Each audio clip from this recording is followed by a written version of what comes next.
नमस्कार, मैं आरती आप सबका स्वागत करती हूँ। छोटा सा प्यारा सा एक गीत लेकर आई हूँ। जब मोर लेते समय का गीत है। मोर लेने जब जाते हैं घर के लोग, तभी का गीत है। जैसे भी लगा कमेंट में जरूर बताइएगा और ढेर सारा प्यार दुलार दीजिएगा। दोस्तों, हवा चलने की वजह से वीडियो सही नहीं आ रहा है, तो जैसे भी लगा कमेंट में जरूर बताइए। तो आइए मैं सुनाती हूँ कैसा गीत है। मलिया जे सूतेला अपने ओ सरवा हो, मलिया जे सूतेला अपने ओ सरवा, अरे मलिनी सूतेले फूलवारी रे लालनामा, अरे मलिनी सूतेले फूलवारी रे लालनामा, मलिया जे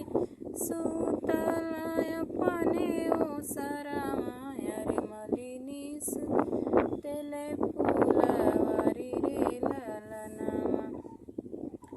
मलिया जागवला अपने मालिनिया के, मलिया जागवला अपने मालिनिया के, उठ मालिनी भैले भीनु सर रे लालनामा, अरे उठ मालिनी भैले भीनु सर रे लालनामा, अरे उठ मालिनी भैले भीनु सर रे लालनामा, दुअरे पे ठाड़ी जे बाटे दुल्हे रामा, दुअरे पे ठाड़ी जे बाटे दुल्हे रामा, सुन मालिन अरज हमर रे लालनामा, अरे सुन मालिन अरज हमर रे लालनामा, हमारी लगनिया मालिनी कैसे कुलैली हो, हमारी लगनिया मालिनी ऐसे कुलैली, अरे हली बेगे मऊर बनावा हो लालनामा, अरे हली बेगे मऊर बनावा रे लालनामा, के कर हवा तू ही उलरू से दुलरू हो, के कर हवा तू ही उलरू से दुलरू हो, के कर हवा तू ही लाल रे लालनामा, अरे के कर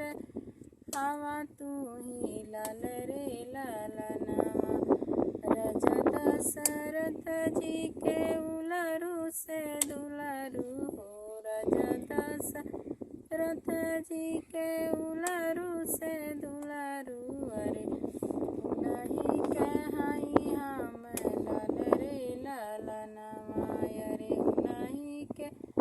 हाई हम लाल रे लालनामा, कहाँ माई बटत बाबू घर हो दुआरवा, अरे कहाँ माई बट बाबू घरवा दुआरवा हो, कहाँ बाट तुहर जे